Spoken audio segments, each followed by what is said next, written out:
जय श्री राम सभी को। आप देख रहे हैं श्री राम एस्ट्रो गुरु चैनल। तो आज देखते हैं कि चार्ट देख के कैसे पता लगाएं कि व्यक्ति की विदेश यात्रा होगी या नहीं होगी, उसकी एब्रॉड ट्रैवलिंग होगी या नहीं होगी, और सेटलमेंट भी कि वो वहीं सेटल हो जाएगा या नहीं होगा। तो नॉर्मली देखिए, मैं आपको बताता हूँ कि कुंडली के 12 घर हैं। पहला घर हो गया, दूसरा हो गया, तीसरा, चौथा, पांचवा, छठा, सातवां घर, आठवां, नौवां, 10वां, 11वां और 12वां घर।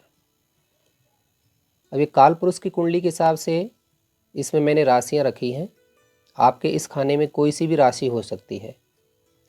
यहाँ मैंने मेष रखी है, यहाँ वृषभ, मिथुन, कर्क, सिंह, कन्या, तुला, वृश्चिक, धनु, मकर, कुंभ और मीन।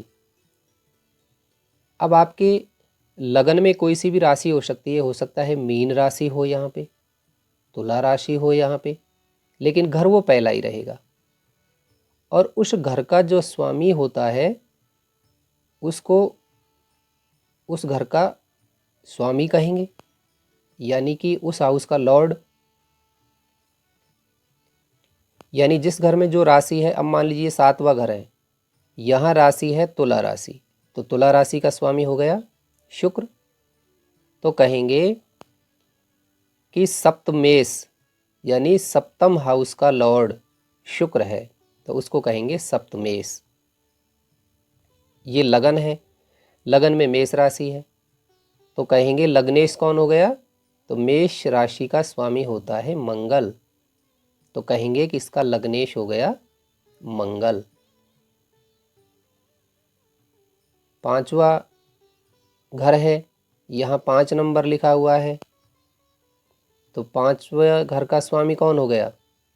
अब ये सिंह राशि है, तो सिंह राशि का स्वामी कौन होता है? सूर्य, तो कहेंगे कि पंचमेश हो गए सूर्य।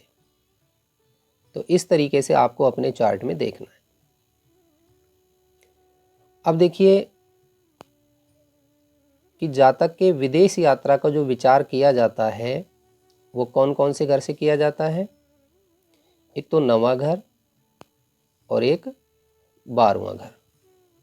इन भावों से जातक के विदेश यात्रा का विचार किया जाता है। अब देखिए, यदि 9वें भाव का स्वामी, यानी कि 9वें भाव का स्वामी को क्या कहते हैं? नवमेश।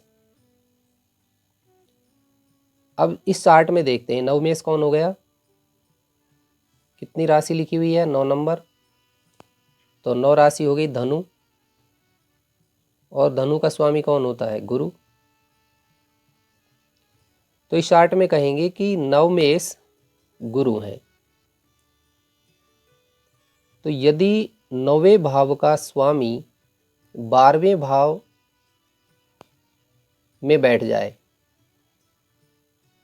यानी कि यहाँ मान लीजिए किसी के गुरु बैठ गए, यानी 9वें घर का स्वामी हो गया और 12वें घर में बैठ गया, या 12वें घर का स्वामी 9वें घर में बैठ जाता है। अब यहाँ तो इस चार्ट में देखिए दोनों का स्वामी एक ही है। यहाँ मीन राशि है तो इसका स्वामी भी गुरु होता है, धनु राशि है तो इसका स्वामी भी गुरु ही होता है। तो 9वें घर का स्वामी 12वें घर में बैठ जाए या 12वें घर का स्वामी 9वें घर में बैठ जाए तो उसको विदेश यात्रा का योग बनता है। दूसरा देखिए कि अष्टम भाव, ये 8th हाउस हो गया, 8वां घर।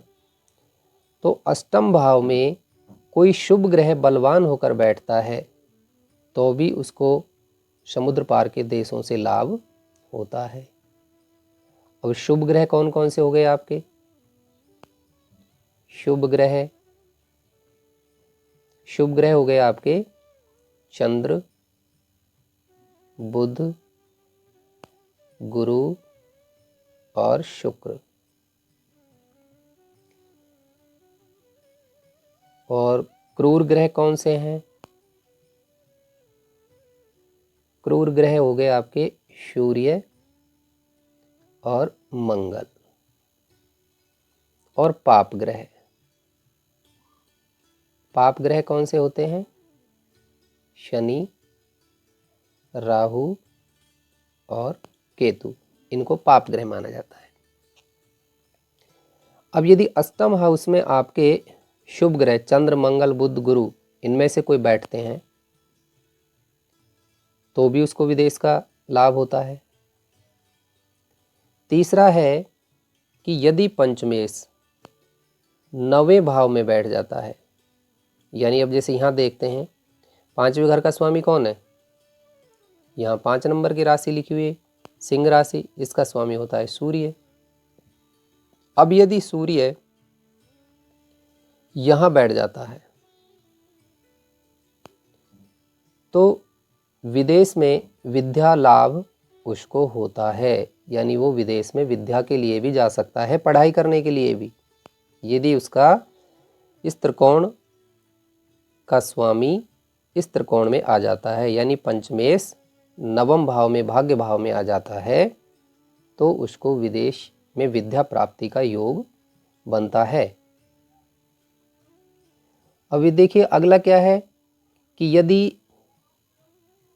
लग्नेश, लग्नेश कहेंगे पहले घर के स्वामी को, तो यहाँ मेष राशि है, इसका स्वामी हो गया मंगल। अब यदि लग्नेश भी द्वादश में आता है यहाँ, यानी कि जैसे मंगल यहाँ बैठ गया इस 60 के हिसाब से, तो लग्नेश हो गया 12वें भाव में, तो ये भी विदेश का योग बनाता है, यानी घर से बाहर का ही योग बनाता है। दूसरा देखिए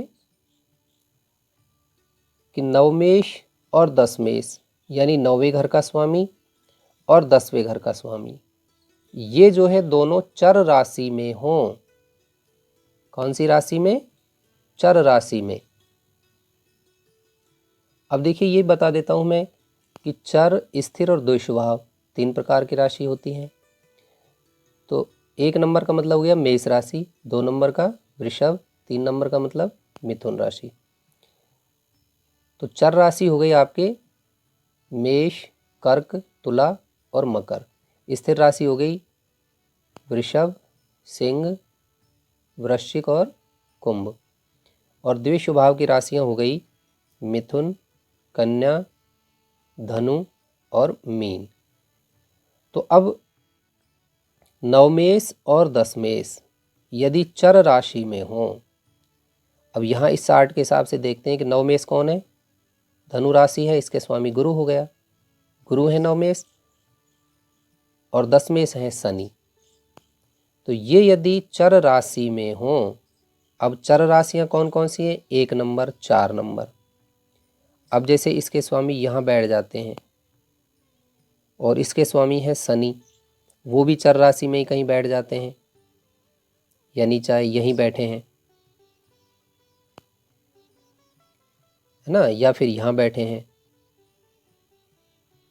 या फिर यहाँ बैठे हैं। तो जब नवमेश और दशमेश दोनों चर राशि में होंगे तो भी विदेश यात्रा का योग बनता है। अगला नियम है कि 12वें घर में चंद्रमा या फिर छठे घर में चंद्रमा हो तो भी ये विदेश यात्रा का योग दिखाते हैं। अगला है कि यदि तृतीयेश यानी तीसरे घर का स्वामी 12वें घर में बैठ जाता है, यानी अब यहाँ जैसे तीसरा घर का स्वामी कौन हो गया? मिथुन राशि हो गई है, मिथुन राशि का स्वामी कौन है? बुध। तो बुध यहाँ बैठ गए यदि, तो भी उसको विदेश यात्रा का योग बनता है। और तृतीयेश जब बैठता है तो विशेषकर उसकी विदेश में उन्नति भी होती है, वो ग्रोथ प्राप्त करता है, उन्नति प्राप्त करता है।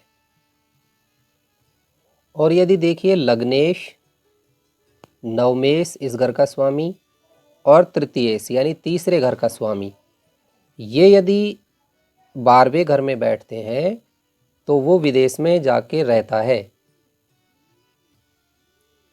और यदि चौथे घर में शनि, राहु, केतु या फिर 8वें घर में इनमें से ग्रह कोई बैठे हों तो वह व्यक्ति भी अपने घर से दूर ही रहता है।